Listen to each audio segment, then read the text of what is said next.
Most people will never succeed, not because they can't, but because they won't. Let's stop sugarcoating it. The truth is bitter, and most can't swallow it. They want success, but they don't want the pain. They want the prize, but they refuse to pay the price. Most people fail because they love comfort more than growth. Comfort is seductive. It whispers to you every morning when the alarm goes off that 5 more minutes of sleep won't hurt. It convinces you that staying in the safe zone is better than taking risks.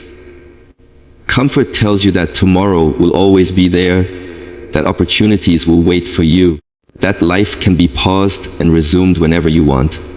Growth, on the other hand, is demanding. It requires you to leave behind what feels good in the moment for what will feel right in the future.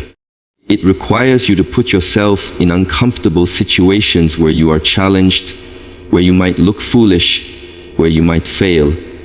And because of this, most people choose comfort over growth without even realizing it.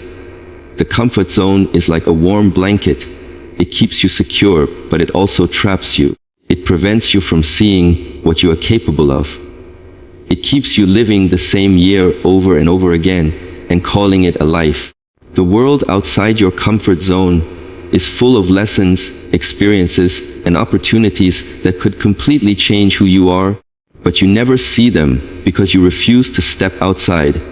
You stay stuck because comfort doesn't just make you feel safe, it makes you blind. It makes you believe that being average is acceptable, that just surviving is enough, that chasing more is unnecessary.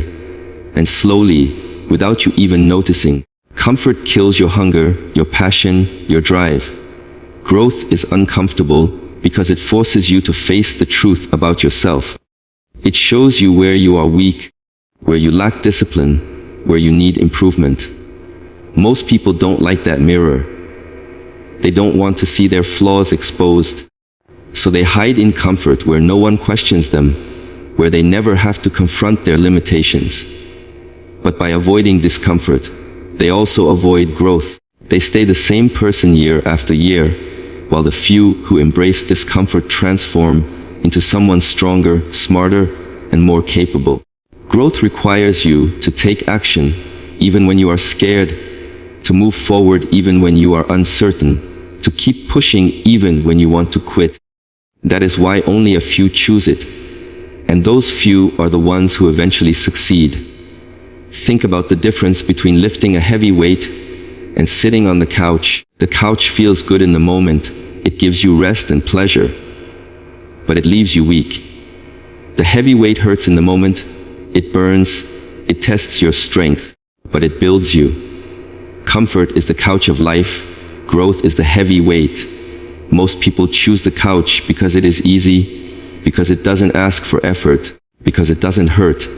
But by choosing it, they also choose weakness, mediocrity, and regret. Growth is never easy, it demands sweat, sacrifice, and sometimes pain.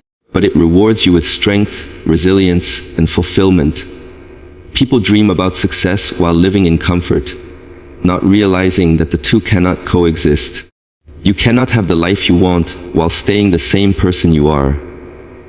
You cannot hold on to comfort and expect growth to happen at the same time. One must die for the other to live. Most people are not willing to bury their comfort. They cling to it, they defend it, they convince themselves they deserve it. And in doing so, they bury their dreams instead. Comfort becomes their cage, and they never break free to see how far they could have gone. Excuses are easier to make than actions are to take. That is the reality most people live in every single day. Excuses come naturally, they roll off the tongue without effort, and they protect people from the sting of responsibility. When faced with a challenge, the first instinct is not to act, it is to explain why action is not possible. I don't have enough time. I'm too tired. I'll start tomorrow. I don't have the right resources. These phrases are repeated so often they become the soundtrack of a wasted life. Excuses give people temporary comfort. They make failure seem less painful because the blame is shifted away from effort and onto circumstances. But the truth is, excuses are lies, gentle lies we tell ourselves so we can stay where we are without guilt. Action, on the other hand, is heavy. It requires movement, energy, risk. It forces you to step into the unknown and face outcomes you cannot control. Taking action strips away all the protective layers of excuses, because once you try, the result is in front of you, and you can no longer hide. That is why most avoid action. They fear exposing their weakness. They fear failing. They fear realizing that the only thing holding them back was themselves. Excuses keep the illusion alive that success is possible someday. Action forces you to confront the fact that success demands discipline today. Every excuse is easier than waking up early, easier than working when you are tired, easier than saying no to comfort, easier than trying again after failure. Excuses cost nothing in the moment, but they rob you of everything in the long run. People underestimate how damaging excuses really are. Each one seems small, harmless, even reasonable. But excuses compound. They stack on top of each other, building walls around your potential until you are trapped inside a prison of your own words. The more you make excuses, the easier they become, and the harder it is to imagine life without them. Before long, excuses become your identity. You are no longer someone who tries. You are someone who explains why you don't. Action, however, is always harder in the moment, but easier in the long run. The first step is uncomfortable. The effort is draining. The discipline feels like a burden. But over time, action builds momentum, and momentum builds progress. Each act of discipline creates evidence that you are capable. Each act of courage makes the next one easier. While excuses create weakness, action creates strength. Excuses steal your future, action secures it. That is the brutal trade-off most people ignore. The reason most choose excuses is because they cost nothing upfront. You can delay, avoid, procrastinate, and still feel good because you told yourself a story that justifies it. But that story does not change reality.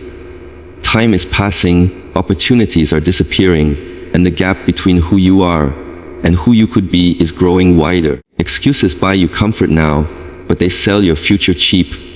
Action demands sacrifice now, but it purchases freedom later. The harsh truth is that success will never listen to your excuses. The world does not care why you didn't act. It only measures what you did.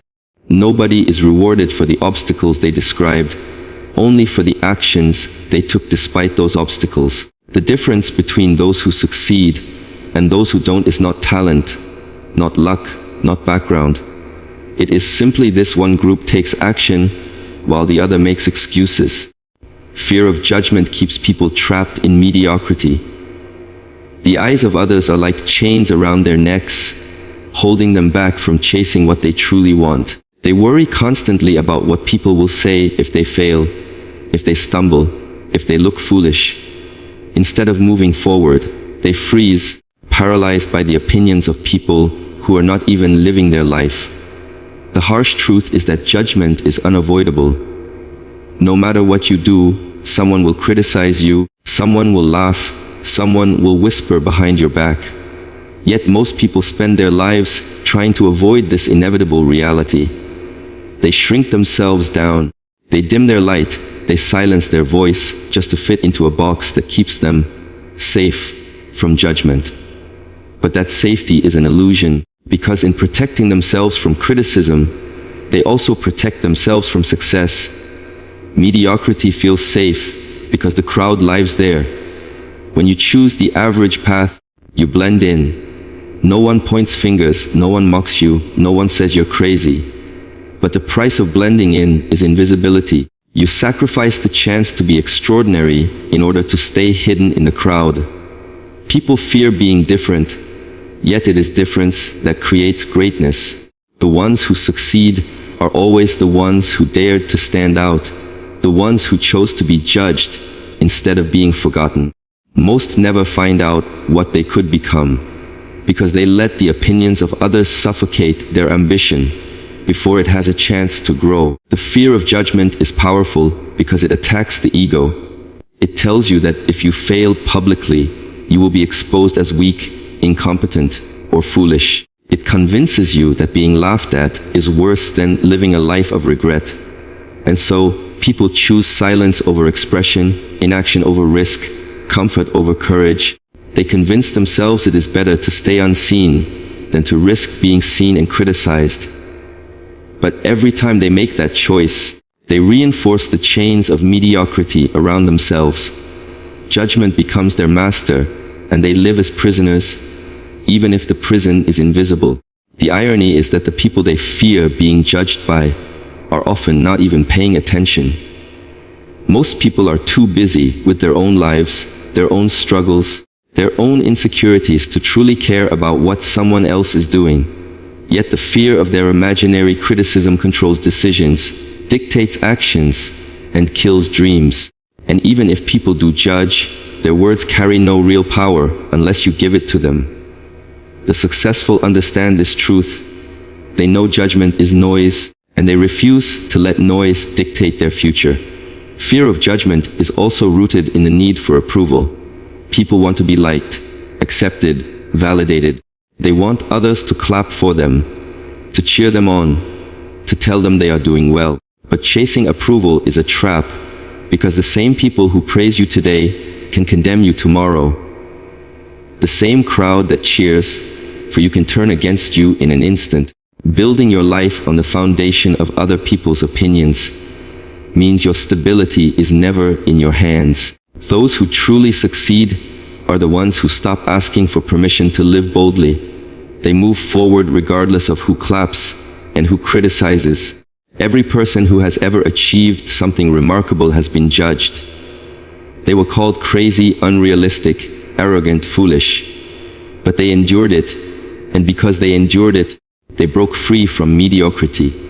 The fear of judgment is the barrier that separates the majority from the minority, the average from the exceptional. Most will never cross that barrier because the sound of laughter is louder to them than the sound of their own calling. Success requires sacrifice that most are unwilling to pay. People dream about winning, about living in luxury, about freedom.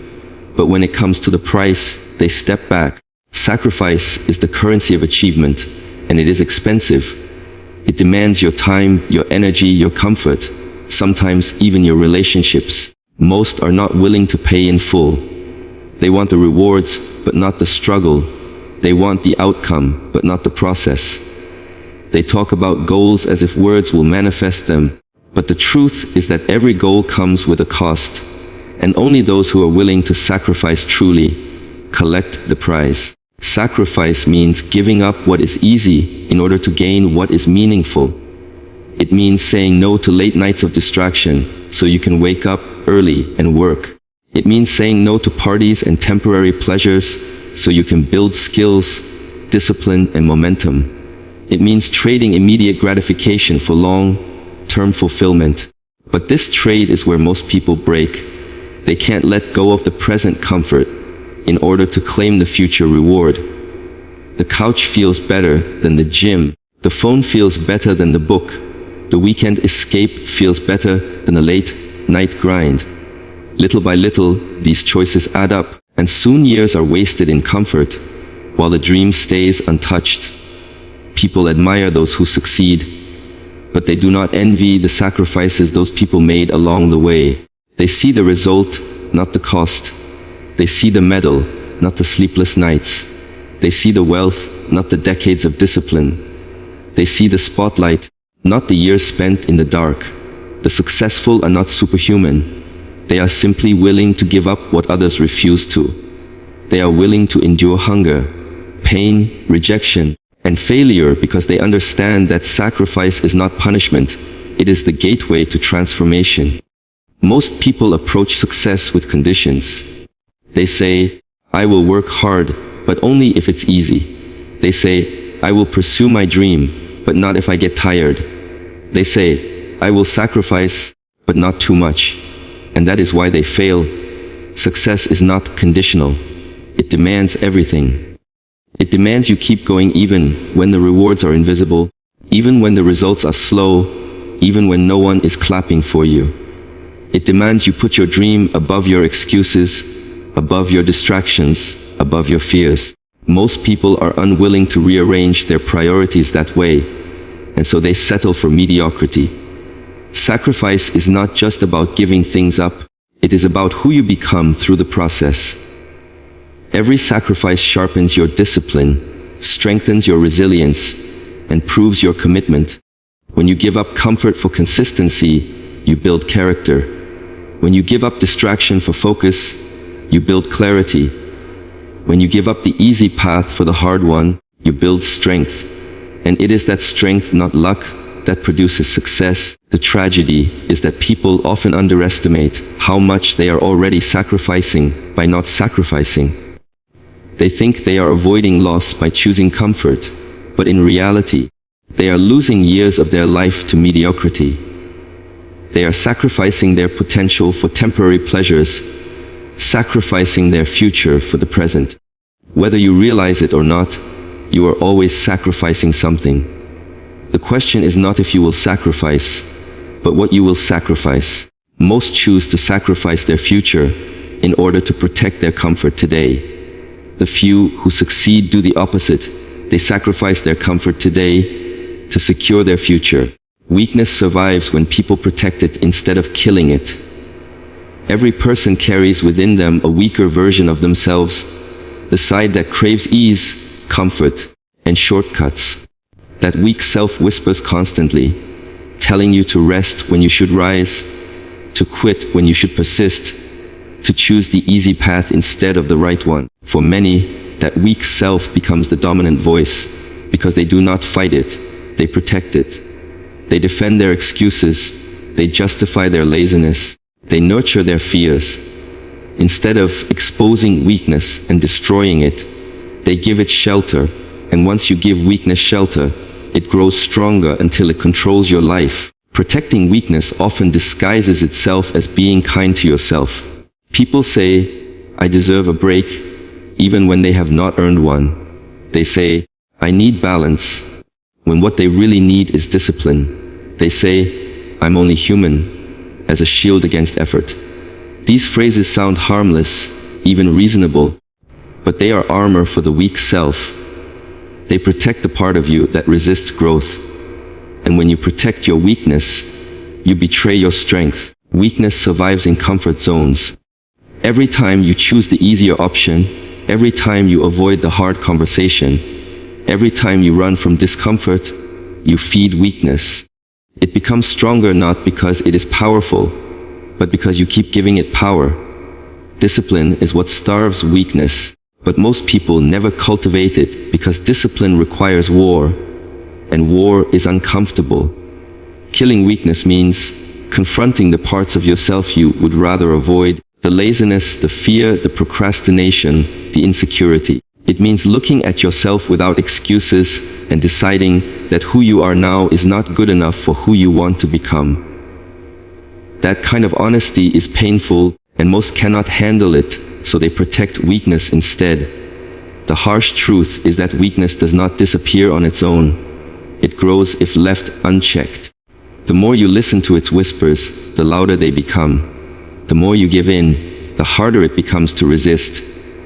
Weakness thrives on repetition, and every small surrender builds a pattern. Before long, that pattern defines your identity. You start to believe that you are lazy, that you are undisciplined, that you are incapable. But the reality is that you are not incapable. You are simply protecting the part of you that wants to stay incapable. The people who succeed are not those without weakness. They are those who refuse to protect it. They face it head on. They expose it. They starve it. They silence the weak voice through relentless action. They do not argue with weakness. They execute in spite of it. They understand that the weak self will always exist, but it does not deserve to lead. It must be chained, disciplined, and buried beneath stronger choices. Every act of discipline is a blow against weakness. Every sacrifice is a strike. Every risk taken is another wound inflicted until eventually the weak self has no more power. Most people never reach this point because they identify with their weakness. They say, This is just who I am, as if weakness is their permanent identity instead of a temporary condition. They forget that strength is built, not given. They forget that the version of themselves they dream about is already waiting on the other side of the weak self they keep protecting. Killing weakness is not about denying your humanity. It is about refusing to let your lowest self dictate the course of your life. Weakness survives because it feels safe. Killing it feels terrifying because it means losing the comfort you are used to. It means rewriting habits, breaking patterns, stepping into pain. But the paradox is that protecting weakness feels easier now, but costs more later, while killing weakness feels hard now, but creates freedom later. Most people choose the easy now, and they carry the weight of weakness forever.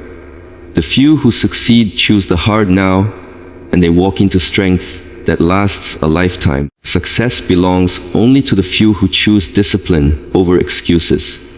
Discipline is the dividing line between those who talk about dreams and those who live them.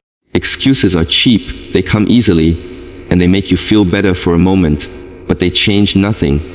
Discipline is costly, it demands effort, it demands consistency, it demands doing what you said you would do even when you no longer feel like doing it. That is why so few achieve real success, because discipline is rare and excuses are everywhere. Excuses sound logical. They make failure look reasonable. I didn't have enough time.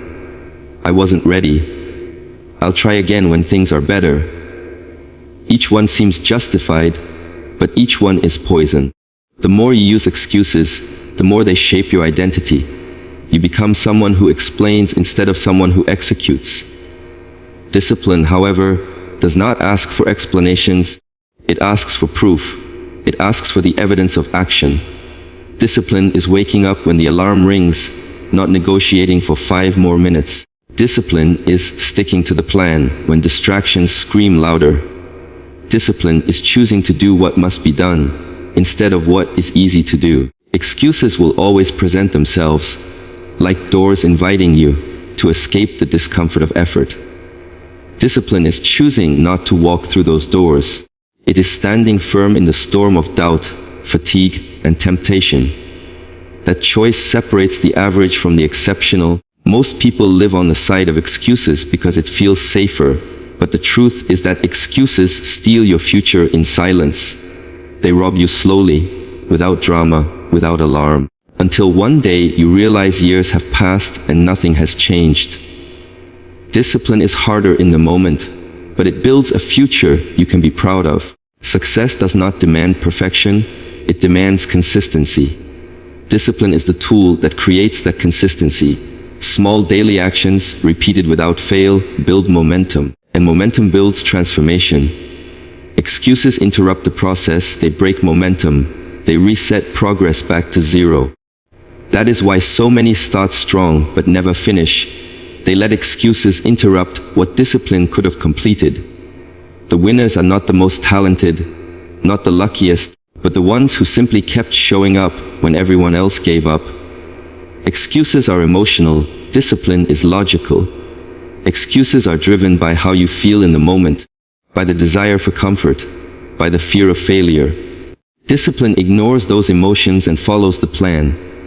It does not wait to feel motivated. It acts because the action itself is the standard. That is why the disciplined few succeed. They do not wait for the perfect mood, the perfect time, the perfect conditions. They act regardless, and through action, they create the conditions for success. Choosing discipline over excuses is not a single decision. It is a decision made over and over again. Every day you are faced with the choice, do what is easy or do what is necessary.